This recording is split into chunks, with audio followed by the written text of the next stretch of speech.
Hello दोस्तों, स्वागत है आपका हमारे यूट्यूब चैनल याहू बाबा पे।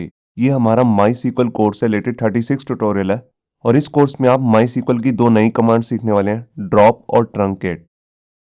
देखिए, जो ड्रॉप और ट्रंकेट कमांड है, इन दोनों का काम बेसिकली सेम ही होता है, मतलब कि टेबल को डिलीट करना।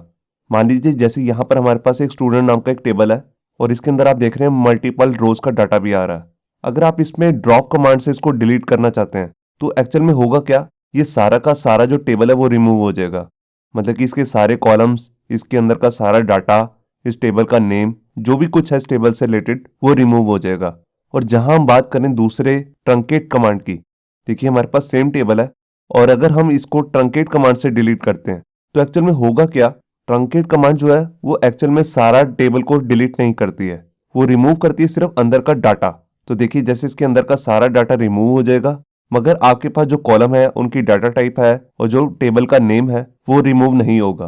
तो यही इन दोनों में डिफरेंस होता है। ड्रॉप सारे टेबल को रिमूव कर देता है और ट्रंकेट सिर्फ अंदर का डाटा रिमूव करता है और उसके बाकी का जितना भी स्ट्रक्चर है उसको एज इट इज रखता है। तो ये देखते हैं इन दोनों के लिखने की अलग अलग सिंटेक्स क्या है। देखिए, अगर आप ड्रॉप कमांड से टेबल को रिमूव करना चाहते हैं तो सबसे पहले आप लिखेंगे ड्रॉप टेबल, फिर टेबल का नेम। और अगर हम बात करें ट्रंकेट की तो उसके लिए हम लिखेंगे ट्रंकेट टेबल, टेबल का नेम। तो आइए शुरू करते हैं प्रैक्टिकल और देखते हैं कि हम इन दोनों कमांड्स को कैसे यूज कर सकते हैं। तो यहाँ देखिए माई सीक्वल के अंदर काम स्टार्ट करने के लिए सबसे जो हमारा पहला स्टेप है वो है कि हमें एग्जाम सर्वर को ऑन कर लेना है और उसके कंट्रोल पैनल को ओपन करके अपाची और माई सीक्वल को स्टार्ट कर लेना है। इसको स्टार्ट करने के बाद हम अपना सॉफ्टवेयर ओपन करेंगे, माई सीक्वल वर्कबेंच।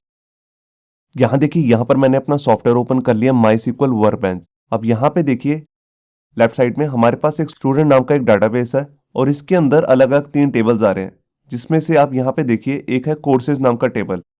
आप यहाँ पे जाके देख भी सकते हैं। अब इसी पे मैं अप्लाई करूंगा अपनी पहले ट्रंकेट कमांड।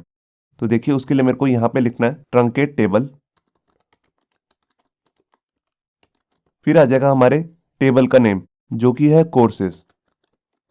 ये देखिए जस्ट आपको इतना ही लिखना है और मैंने इस कमांड को एग्जीक्यूट किया और ये सक्सेसफुली रन हो चुकी है। अब इसके बाद मैं यहाँ पे जाके आपको इस टेबल को दोबारा से रीरन करके दिखाता हूँ। तो देखिए यहाँ पर ये टेबल पूरा रिमूव नहीं हुआ है, इसके कॉलम, इसका नेम सब कुछ एज इट इज ही है, बस जो इसके अंदर का सारा डाटा था वो रिमूव हो चुका है। तो यही काम होता है हमारे ट्रंकेट टेबल का। अब इसके बाद हम दूसरी कमांड देखते हैं जिसका नाम है drop table. Drop table basically करती क्या है, ये पूरे के पूरे टेबल को ही रिमूव कर देगी, चाहे उसके अंदर डाटा है, चाहे उसके सारे कॉलम्स हैं और उसका टेबल नेम भी, सब कुछ रिमूव कर देगी। तो देखिए मैंने इसको एग्जीक्यूट किया और अब मैं यहाँ पे जाऊंगा, जो हमारा कोर्सेज नाम का टेबल है ये कोई भी कमांड एग्जीक्यूट नहीं करेगी ये कमांड। तो देखिए यहाँ पर कुछ भी एग्जीक्यूट नहीं हुआ और यहाँ पे भी देखिए आप लेफ्ट साइड में, यहाँ पर जो हमारा डाटाबेस है स्टूडेंट नाम का, इसके अंदर से वो टेबल ही गायब हो चुका है जिसका नाम था कोर्सेज। तो ये कैसे पॉसिबल हुआ, ये हुआ हमारी कमांड से जिसका नाम है ड्रॉप टेबल। तो ड्रॉप टेबल पूरे टेबल को ही रिमूव कर देती है और ट्रंकेट उसके स्ट्रक्चर को एज इट इज ही रखती है, उसके अंदर का सारा डाटा रिमूव कर देती है।